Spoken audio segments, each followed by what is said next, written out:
बहरहाल हमने कुर्बानी के पैसे जमा किए थे, फिर हमने इतला दिया, सही इतला दी तो अच्छा किया, कि पैसे खा के इतला दी है तो फिर क्या बदले देना। हमारे यहाँ बहुत सारे लोग हैं ना जी, वो हाजियों के पैसे इकट्ठे करते रहते।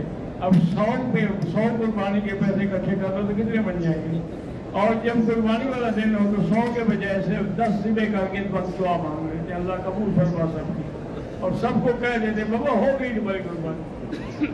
बात तो इतने चालाक हैं कि आप मौके पे चले जाएं, किसी और की पत्नी दी यानी ये तुम्हारी जिम्मेदारी है, उसका नाम तो लिखा हुआ होता नहीं, इसलिए बगैर एतबार के कभी किसी को न दे। कुर्बानी के पैसे हमने जमा करा दिए हैं, उसने फ़ोन किया कि आपकी कुर्बानी हो गई है।